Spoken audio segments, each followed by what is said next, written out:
My name is Miranda Hale, and at 32 years old, I spent Christmas morning sitting alone in a house I didn't recognize, not because it was new or unfamiliar, but because something in it had shifted.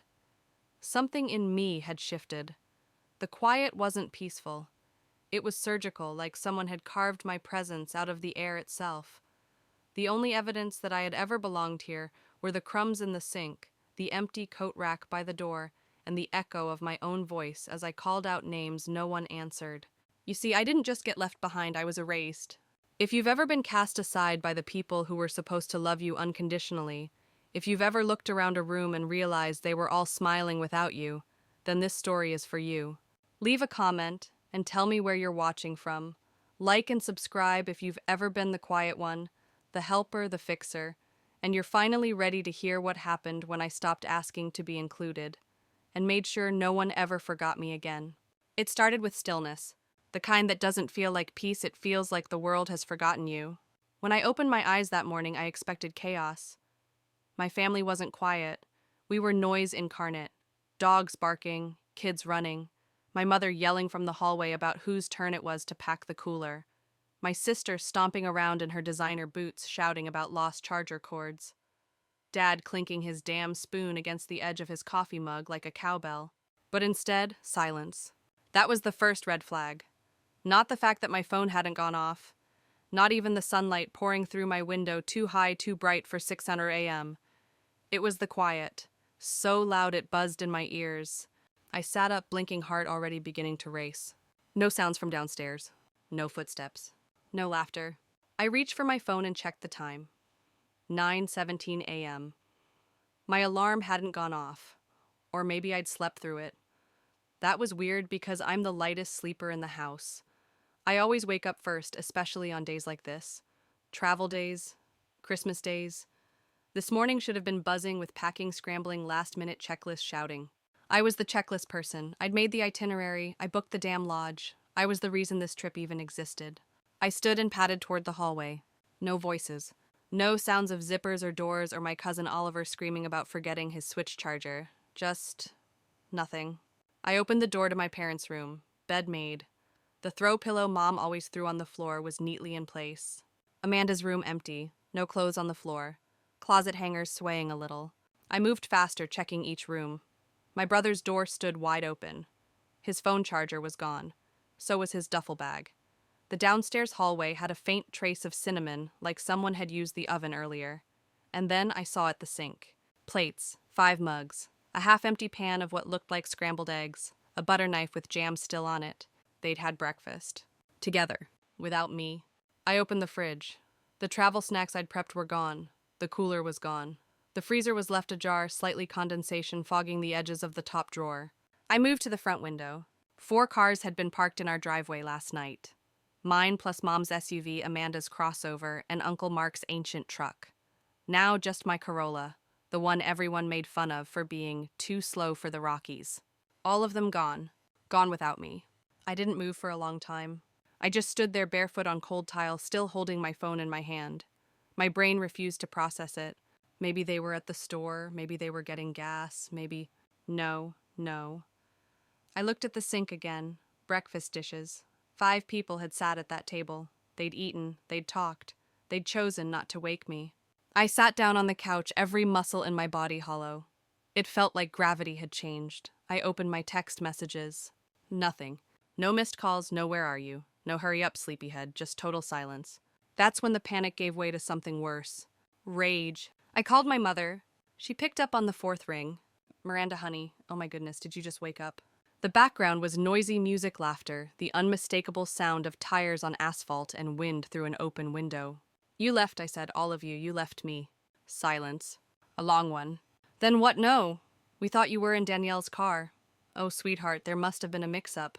No one checked, no one knocked. I made the damn itinerary, Mom. I bought the lift passes, I paid for the lodge, and you all just left.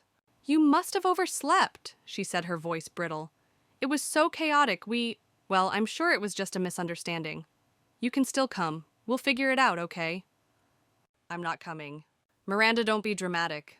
We'll call you back when the signal gets better. Just pack and meet us there, okay? She hung up. I stared at the phone. Not one of them had checked. Not one of them had noticed I wasn't there. Not when they ate breakfast. Not when they packed.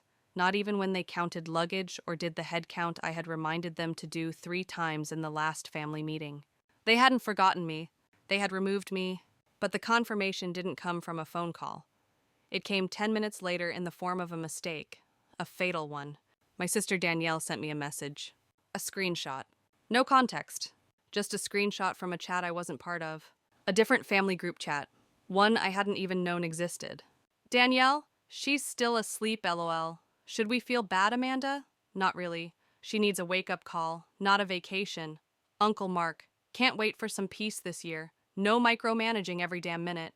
Underneath it, Danielle had texted, "Oops, wrong person. Ignore that." I stared at the screen until the letters blurred. My hand trembled, then went still. They hadn't forgotten me. They had planned to leave me behind. And I had just become the wrong person to forget. I didn't cry. I think I expected myself to. The old Miranda would have broken down, curled up on the kitchen floor, trying to understand what she did wrong this time. Would have sent a dozen desperate texts begging for an explanation, an apology, an invitation to still come. But not this time. This time something inside me clicked. Not cracked, not crumbled. Clicked. Like a lock turning.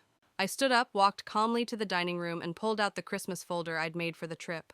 Laminated schedules, printed copies of the lodge reservation, emergency contact cards. I flipped through it with eerie detachment, pausing at the last page, the total charges. 1862, all on my card, paid in full. The plan was that everyone would reimburse me when we exchanged gifts on Christmas Eve, like always. I never asked for the money up front because, as my mother always said, we're family Miranda. We trust each other. Right. I went upstairs and turned on my laptop, logged into the family's shared cloud folder, the one we used for photos, recipes, and shared documents. But there was another purpose to it too, automatic backups.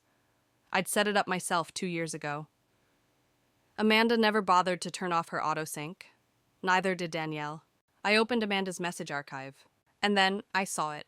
Thread after thread, plans, votes, full-blown strategies. Amanda, if we wait until she wakes up, she'll still try to come. We have to leave early. Uncle Mark, what about the charges? She booked everything. Danielle, she won't cancel. She wants to be the hero. She'll probably just fly out and pretend she's not mad. Amanda, exactly. We get the lodge, the passes, the activities. No drama this year. They'd discussed it, coordinated it, counted on my predictable silence. My parents had even chimed in. Mom, I don't feel right about this. It's her money, her planning. Amanda, Mom, you said you didn't want another Christmas with Miranda crying in the kitchen. Mom, I didn't mean leave her out entirely. Amanda, you kind of did. And then the line that made my stomach twist. Dad, Miranda's always been a bit much. Maybe this will teach her to back off. Not maybe she'll be okay, or maybe we should check on her. No, maybe this would teach me. It wasn't just rejection, it was punishment. For being too involved, for being too helpful, for making myself indispensable in a family that never saw me as anything more than a convenience. I sat in my childhood bedroom surrounded by posters. I never took down books I'd alphabetized as a teenager, the dusty ballet slippers I kept for no good reason. And for the first time, I let myself ask a question I had been too afraid to speak aloud for years. What if they never loved me the way I loved them? Not just forgot, not just failed, but never really loved me. Because love doesn't exclude you on purpose. Love doesn't abandon you and then blame you for being hurt. I should have felt devastated. Instead, I felt free. It came in waves, first sorrow, then fury, then clarity. I wasn't going to fly to the Rockies and show up like some pitiful afterthought. I wasn't going to beg for a seat at the table I built. No, they wanted a Christmas without me. Fine, they'd get one. But not the way they planned. I opened a new browser tab and typed in the resort's name, Pinecrest Summit Lodge. Luxury cabins nestled deep in the Colorado mountains. Spa packages, ice skating under twinkle lights, sleigh rides, Christmas carolers. The kind of place that looked like it belonged on a snow globe label. I knew it well because I'd spent 3 months researching options, comparing rates, negotiating group discounts. I knew every cabin layout, every snowmobile route, every menu item on the gourmet holiday dinner. I logged into my account. There it was, reservation, PCLX 90347, 6 private cabins, booked for 7 nights, full concierge service, holiday activity package, dining credits, under my name, paid with my card, and still within the 24-hour cancellation window. I stared at the cancel reservation button. My hand hovered for a moment, just a second. Then I clicked it. A confirmation box popped up. Are you sure you want to cancel this reservation? This action cannot be undone. Yes, I was sure. I clicked confirm. The screen blinked. A progress wheel spun, and then confirmation. Your reservation has been canceled. A refund of $18.370 will be issued to your account within 5-7 business days. My heart beat so loud I could feel it in my ears. I let out a breath I hadn't even realized I'd been holding. That was step one. They had counted on me playing my usual role. The people pleaser, the peacemaker, the pushover. But not this year. This year I was done. And I wasn't finished. I called the locksmith next. Explained that I needed all the locks in my house changed, front door, back garage, even the basement entrance. Holiday rates apply, he warned. I didn't blink. I'll pay double if you can come before noon, I said. He was at my door in 40 minutes. While he worked, I packed. Not in a frantic, emotional haze, but with purpose. I pulled out my carry-on, then my suitcase. Tossed in summer dresses, swimsuit sandals, not for Colorado, for Bali. I'd bookmarked a solo travel itinerary months ago, tucked away in the someday folder of my mind. Today, someday had arrived. I booked a flight for the following morning. First class, direct. I used points I'd been saving for years, points I'd been planning to use for a future honeymoon, or a milestone birthday, or a trip with friends who never actually showed up. The only trip that mattered now was the one I was taking alone. By the time the locksmith finished, I had packed 2 bags, deleted myself from every shared calendar, unsubscribed from the family Spotify, Hulu, Netflix. I removed my credit card from all their saved apps, Uber, Instacart, DoorDash. I pulled up our shared cloud folder again and added one final file, read me when you get home, PDF. It was a letter, 3 pages, calm, clinical, cold in its precision. I laid out the facts. I booked and paid for the trip they intentionally excluded me from. I discovered the group chat they created without me. I read the messages where they planned to abandon me and keep the benefits. I canceled the reservation. I was taking a vacation alone. And when they returned, the locks would be changed. No dramatic outburst, no sob stories, just receipts, boundaries, and terms. Because that's what this was now. A transaction. If they could treat me like a service, then I would treat them like a contract. They violated it, and I was terminating it. I printed out the letter and placed it in an envelope on the hallway console table. Then I took a photo of it in case they claimed they never saw it. I put the old house keys inside, too useless now, but symbolic. Let them jangle the betrayal in their hands. By the time I curled up on the couch with a mug of tea, the house felt different. Not haunted anymore. Just empty and clean and quiet in a way that didn't hurt. For the first time in my adult life, I wasn't waiting to be chosen. I had chosen myself. The next morning, I woke before sunrise. Not because of an alarm, but because of something deeper, muscle memory maybe.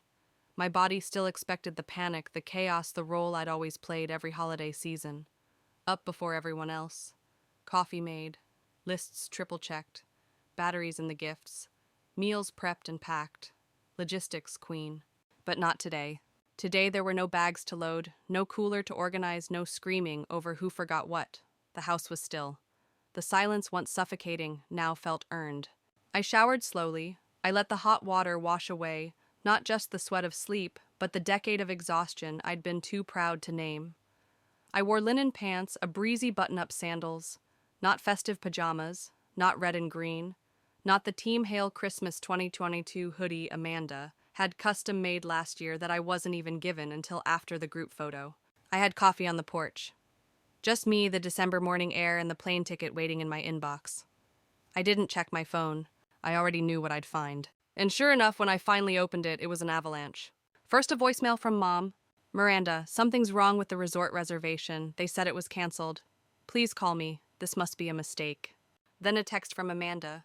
Why the hell did you cancel everything? Is this a joke? And another from Danielle. We're all at the front desk. They said the entire booking is gone. They're fully booked. We have nowhere to stay. Fix this now. There were more. From Uncle Mark, from cousins, from friends of the family who had tagged along. The messages grew more aggressive, more panicked. My favorite was from Dad. This isn't funny. You're acting crazy. Call me and clean this up. No apologies.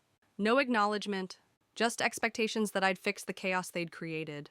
It would have been laughable if it weren't so familiar. I didn't reply, not yet.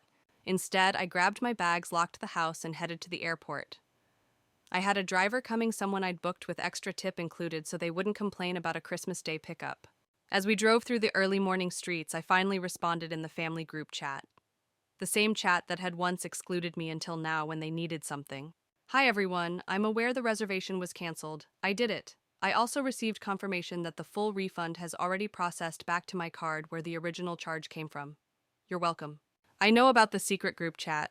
I've read every message. I know about the plan to leave without me. I know what you said about me. This wasn't a mistake, it was betrayal. You wanted a Christmas without me, you got it. Enjoy figuring it out on your own. And then for the first time ever, I muted the entire thread. They could scream into the void all they wanted. They weren't my emergency anymore.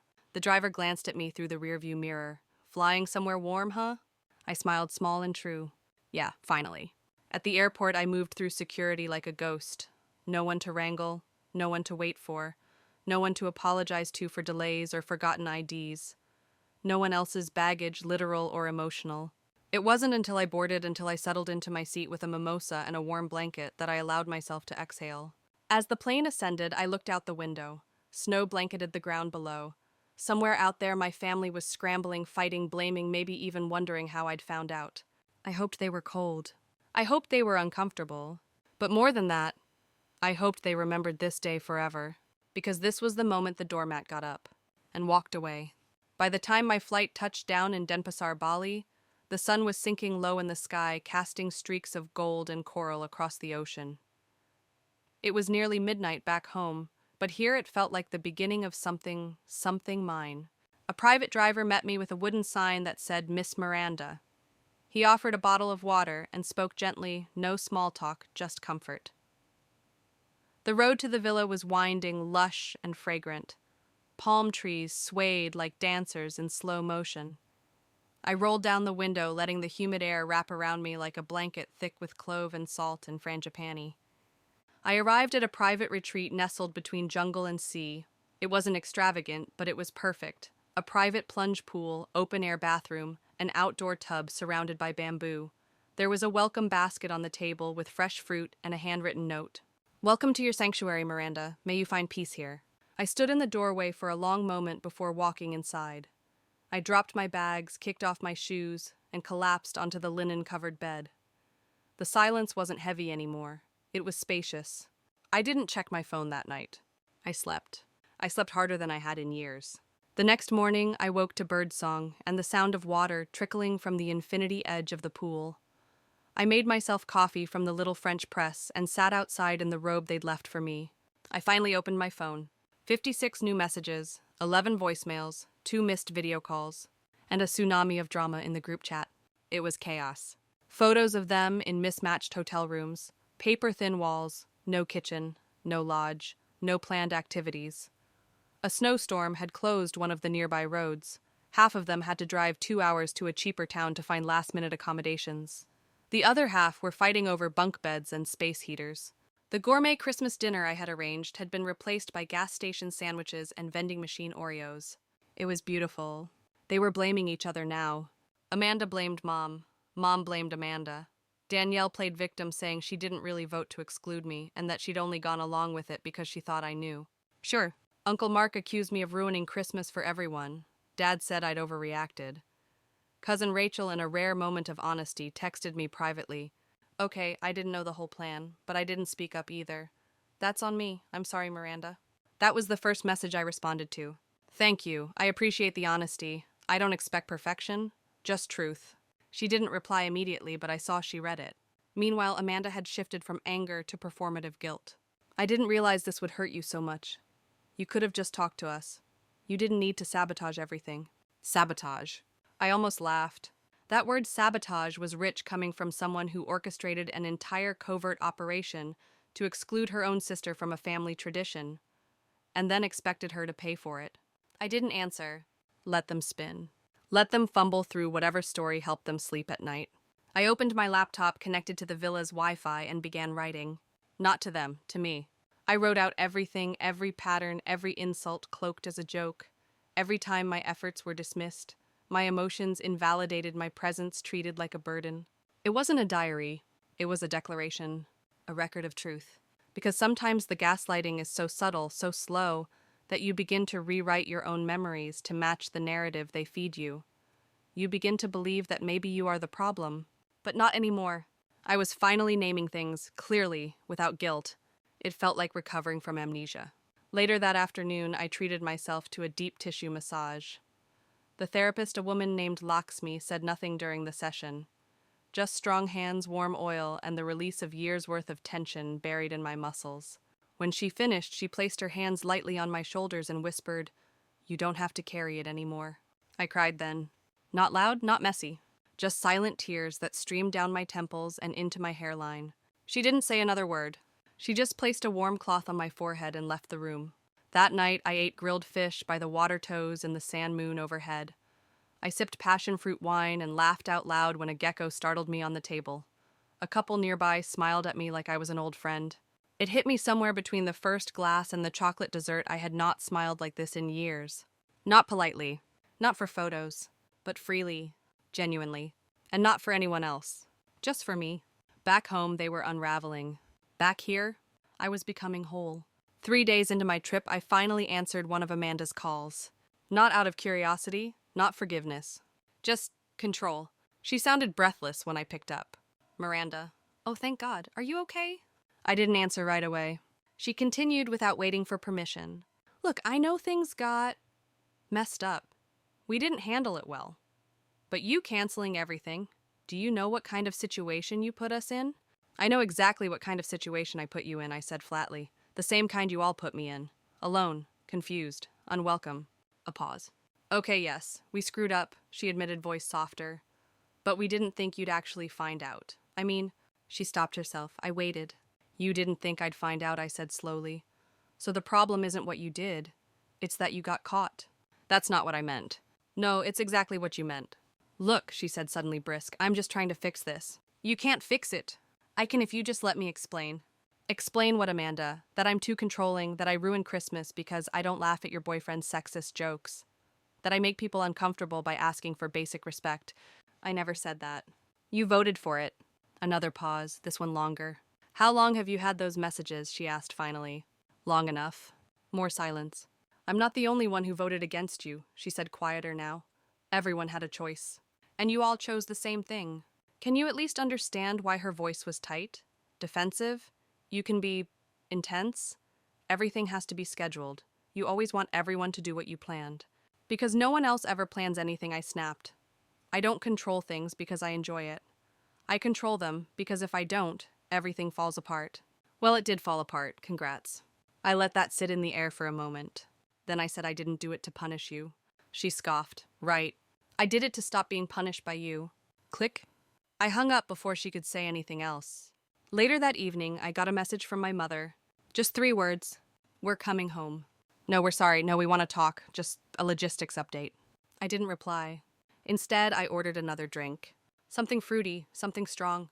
And I raised the glass to the ocean, the stars, and the space I had finally claimed for myself. When I returned home a week later, everything was as I'd left it, only cleaner. Clearer? They had come back all right, but they hadn't come inside. The cameras I'd installed, 3 discreet little devices, showed them trying the locks, pacing, making calls. Amanda arguing with Danielle on the front lawn. My father banging on the door like a landlord trying to collect rent. Eventually, they'd found the envelope. The letter, the terms. I watched on my phone as they stood outside my house, reading the pages I'd written. My mother cried. Amanda cursed. My dad kicked one of the porch columns. Inside that envelope was a list of everything I had paid for in the last 5 years. Trips, events, gifts, emergencies. Times I'd helped out with no thanks or reimbursement. It was also a legal notice. I had spoken with a lawyer in Bali. Turns out, since the house was in my name, left to me by my grandmother, I could charge rent to anyone staying there.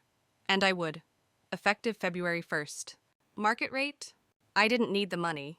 I needed the boundary. Rachel, one of the few family members who hadn't said much during the whole ordeal, texted me a few days later. Can I come over? I thought about it. Then wrote back, yes, but not to apologize on behalf of everyone. If you come as you. She arrived with coffee and a pie. No speeches, just honesty. I didn't stand up for you. I should have. That's true, I said, but thank you for saying it. We sat on the porch watching the wind tug at the trees. For the first time in a long time, the silence between us wasn't empty. It was honest. You really changed, she said after a while. No, I said. I just stopped lying. 2 weeks after my return, I got a knock at the door. It wasn't dramatic. No yelling, no pounding. Just a steady, deliberate knock, 3 soft raps. I looked through the peephole. My parents. I didn't open the door right away. I took a deep breath, looked around the living room. The plants, I'd repotted the art, I'd finally hung the soft amber lighting that felt like peace instead of performance. Then I opened it. Mom looked smaller than I remembered. Dad looked like he hadn't shaved in days. Their faces held something I'd never seen before, uncertainty. Not anger, not disappointment, but the awkward, unfamiliar shape of humility. Can we come in, my mother asked. That depends, I said. Why are you here? Read the letter, she said, all of it. And my dad spoke next. You're right. I blinked. Not because I didn't believe him, but because I didn't expect it to come from him. You're right, he repeated. About how we treated you. About how we let it happen for a long time. I didn't realize how much we leaned on you. Until we came home and the house wasn't ours anymore. It never was, I said quietly. It was always mine. Grandma left it to me. I know, he said. I just never thought of it that way, because you never said no. I didn't think I was allowed to say no. Mom wiped her eyes. We took advantage of you, Miranda. I don't think I even realized how bad it got until you stopped showing up to fix everything. That trip when you didn't come, we fell apart. I nodded once, that was the point. Silence. Then Mom looked around. It's beautiful in here. Different. I made it mine. You always kept it how we liked it, even after it was yours. I know, I said. That's over. They exchanged a glance. Something passed between them, relief, fear, maybe both. I don't know what you want from us, Dad said, but we're ready to do whatever it takes. I considered that. I want you to pay rent, I said simply. Market rate, starting next month, and back pay for January. That's non-negotiable. My mother nodded, of course.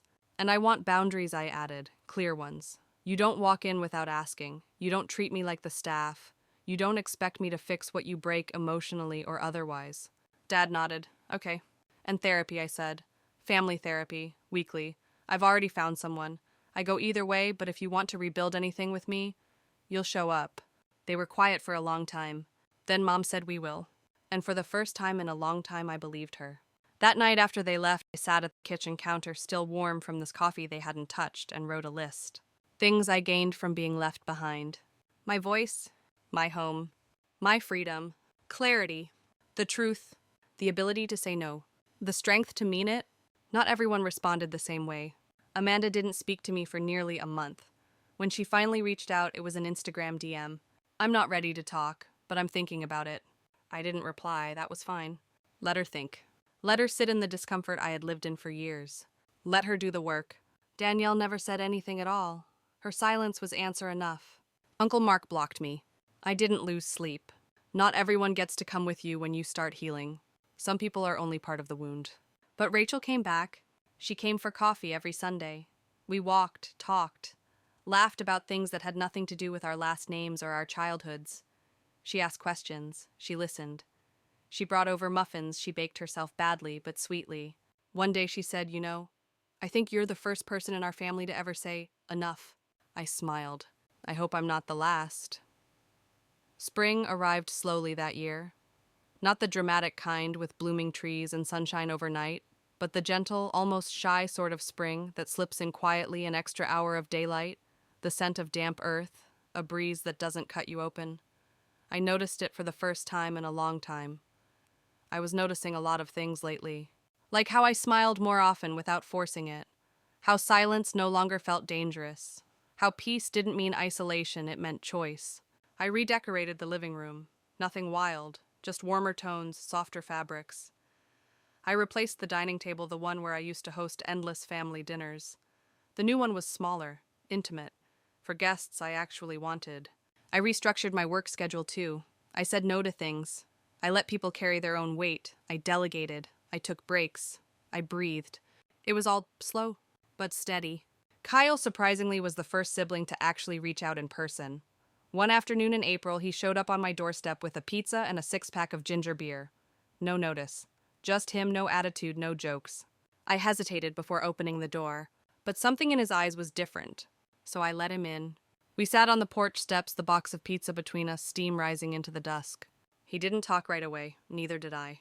Finally, he said I didn't vote. I raised an eyebrow. I didn't vote you out, he clarified. But I didn't vote to keep you either. Same result. I know, he said. I've been thinking about that. I think I just took it for granted you'd always be around, that you'd forgive, that you'd fold like you always did. I nodded, so did everyone else. But you didn't. No, I said, not this time. He looked at the yard. They're still pissed. Let them be. He nodded again. I want to stay. At the house, I mean.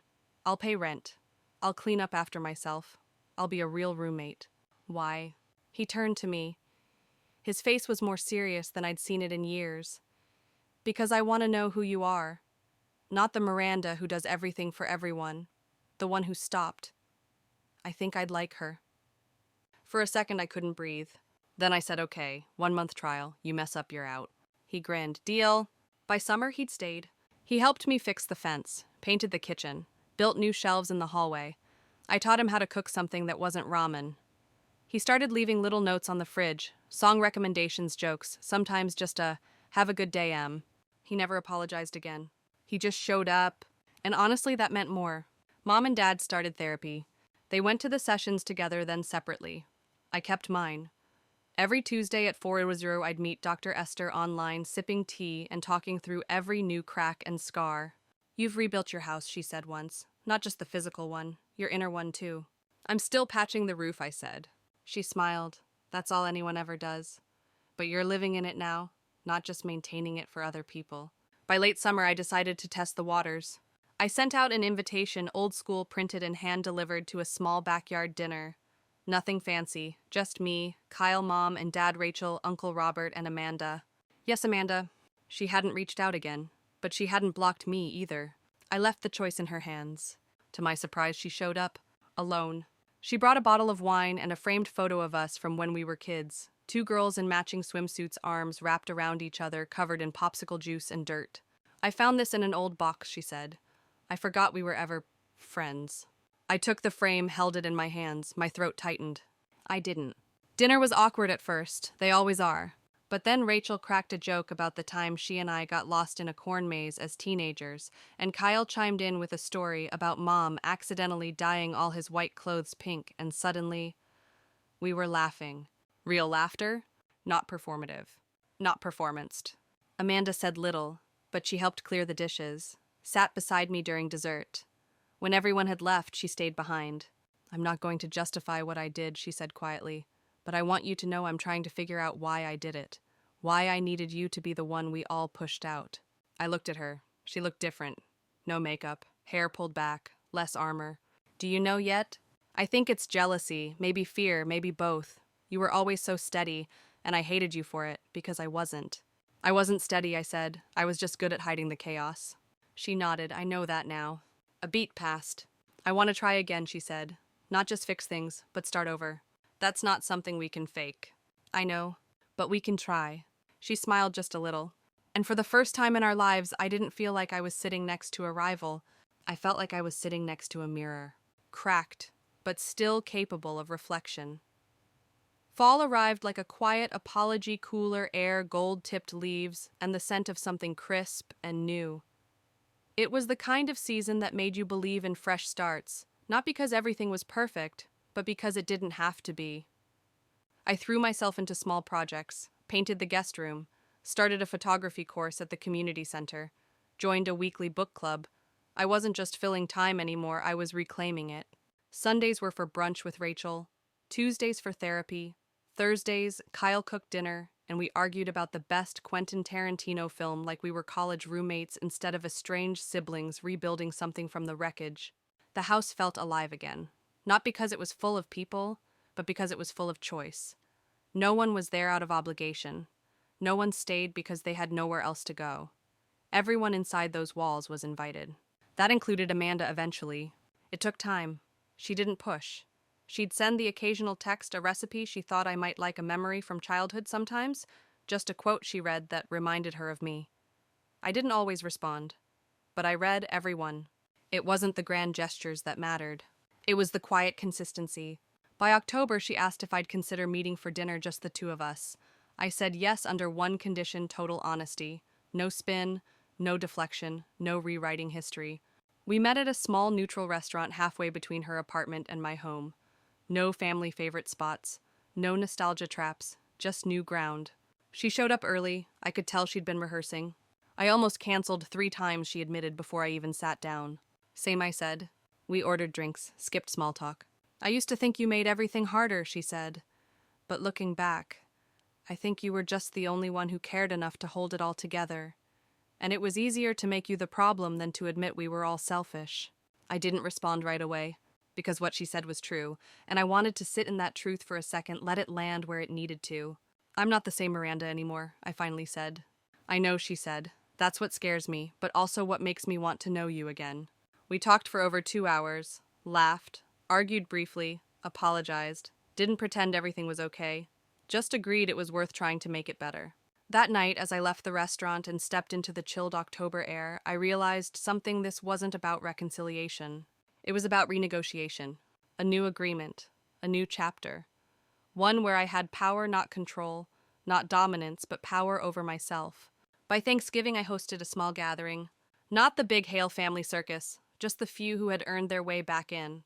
Kyle, Mom, Dad, Rachel, Uncle Robert, Amanda. Everyone brought a dish. Everyone cleaned their own mess. There were no tantrums, no whispered gossip in the kitchen, no triangulated arguments disguised as jokes. Just people, showing up as they were. Amanda brought a homemade pumpkin pie. No one asked me to carve the turkey. We played cards after dinner. Dad lost 3 rounds in a row and didn't complain once.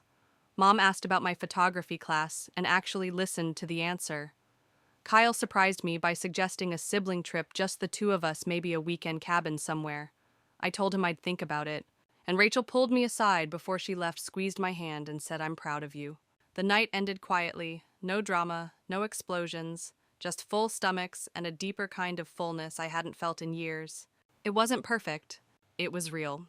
Later that night, alone in my room, I pulled out the old framed photo Amanda had given me, the one from our childhood. 2 little girls covered in dirt and laughter before life taught them roles and rivalry. I didn't hang it up, but I placed it in a drawer where I keep reminders not of what was lost, but of what can still be found. December came with its usual glitter storefront lights, holiday playlists, peppermint everything. But this time it didn't feel like a countdown to chaos. There were no spreadsheets, no 15-person itineraries, no secret resentments masquerading as group chats. There was no war to prevent, no performance to maintain. I had planned something smaller, something intentional. A quiet Christmas dinner in my home, just 6 people, the same ones from Thanksgiving. Everyone was invited individually. Everyone had the right to say no, but no one did. The day before Christmas Eve, I went shopping alone, something that once would have felt lonely, but now felt like peace. I picked ingredients I loved, not ones I was pressured to make. I bought a single string of white lights and hung it on the porch myself. I didn't decorate for anyone else's photos. That night, as I wrapped gifts, I realized something strange. I wasn't anxious. Not a flicker. No fear of disappointment. No need for approval. No desperate attempts to make this holiday perfect so I could finally be seen. I already was. Seen by myself. That was enough. Christmas morning, I woke up to sunlight and silence. But this time, it didn't feel like abandonment. It felt like a clean canvas. I made cinnamon rolls my favorite, not the ones Amanda always insisted were too messy. I played Billie Holiday instead of Christmas carols. I opened the windows and let the winter air in. At 4 p.m., the doorbell rang. Rachel arrived first, carrying a homemade salad and a bottle of wine with a tag that said, "For the strongest woman I know." Then came Kyle, arms full of groceries he'd insisted on contributing. He hugged me longer than usual, then asked, "Where's your toolkit? I brought something for the cabinets." Mom and Dad showed up next on time. No surprise guests. No assuming they could bring whoever they wanted. Mom had made roasted squash. Dad brought a stack of old vinyl records and actually asked if he could put one on. And finally, Amanda. She was quiet, not cautious reverent. She held out a small wrapped package. "I didn't get you something to fix, or to cook with, or to make your life easier. Just something for you." I opened it later after everyone had left. It was a leather-bound journal. The first page had a handwritten note. "For the version of you that no one got to know, may she write her own story now, Amanda." I stared at that page for a long time, then I smiled. We ate dinner at the smaller table. Everyone squeezed in. There was laughter, awkward pauses, old jokes, new warmth. At one point, Mom asked if we could go around the table and share one thing we were grateful for this year. When it was my turn, I hesitated. Then I said I'm grateful I was left behind last Christmas. The room went quiet. Not uncomfortable, just still. I wouldn't be here otherwise, I added. Not really. That version of me wouldn't have invited you. She'd have been too tired, too hurt, too busy cleaning up your messes. Amanda wiped a tear. Mom reached across the table and squeezed my hand. Kyle raised his glass. To the Miranda we never saw before. We toasted, and for the first time ever, I didn't feel like I was hosting a holiday. I felt like I was being held by one. That night, after everyone had gone, I sat in the living room in front of the fire, the journal in my lap, the quiet humming around me like a lullaby. I opened to the first blank page and began to write. 6 months later, I sat across from Dr. Esther in our final regular session, not because I was fixed, whatever that means, but because I was standing on my own now. I knew what was mine to carry and what wasn't. I could tell the difference between love and obligation, between guilt and responsibility, between a boundary and a wall. She sipped her tea and asked, "How do you feel about your progress?" I considered it carefully. "Lighter," I said. "I used to think healing would feel like rising, like flying, but it's not like that. It's just putting down the stuff that was never mine to carry." She smiled. "That's more powerful than flying." I nodded. There's still grief, but it's different now. It's cleaner. It doesn't tangle around my ankles anymore. "And your family?" I exhaled slowly. Different too. Some bridges are being rebuilt. Some are still burned. Some needed to be. She tilted her head. "Do you regret what you did last Christmas?" I didn't hesitate. No, because I didn't burn the house down to be cruel. I burned it down because no one ever let me close a door. Since then, I've created a new rhythm. I started traveling not to escape, but to expand. I visited Portland for the food, New Orleans for the music, Chicago for the architecture. I took my camera with me everywhere, not to document my life for others, but to see what I had never paused long enough to notice. I made new friends, real ones. The kind who ask how you are not just what you do. The kind who show up without expecting a spreadsheet or a casserole. I built a circle from scratch, and I was in the center of it, not orbiting around someone else's expectations. Kyle still lives in the house, pays rent, helps in the garden. We fight sometimes, but cleanly, directly. He's not a perfect roommate, but he's family in a way he never was before by choice. Amanda and I talk once a week. Sometimes it's light, sometimes heavy. Sometimes we just exchange music. The trust is slow, earned, honest. My parents moved into a smaller place. They don't ask me for favors anymore, not without acknowledging the cost. We meet for lunch every other Sunday. We talk like adults. With care, not with code. Rachel and I started a shared photo project, The Unseen Stories. Portraits of people who felt invisible in their own homes. We submit them to art shows. Sometimes we cry, sometimes we laugh. Always we feel seen. This Christmas I'm hosting again. Not because I have to, because I want to. The list is short. The expectations are clear. The doors are open, but not to just anyone. Only to those who bring love with their presence, not just their title. And maybe the biggest shift is this. If no one showed up, if I woke up and the house was empty again, I wouldn't break. I wouldn't collapse. I'd light a candle, pour some tea, and say, well, it's a beautiful day anyway. To everyone listening, if you've ever felt like the extra piece in your own family puzzle, if you've ever been erased, overlooked, or expected to earn your place in a room you were born into, let me say this as clearly as I can. You deserve to be seen, to be heard, to take up space. And if they won't make space for you, make your own table. Make it small, make it strong, make it sacred, and invite only those who bring peace, not performance. If this story resonated with you, leave a comment and let me know you're here. Tell me where you're watching from. And most of all, tell me what boundary you're ready to set. Because this wasn't a story about revenge. It was a story about remembering myself. And now, I'll never forget me again. Thank you for listening. And if you're still waiting for your moment, maybe this is it.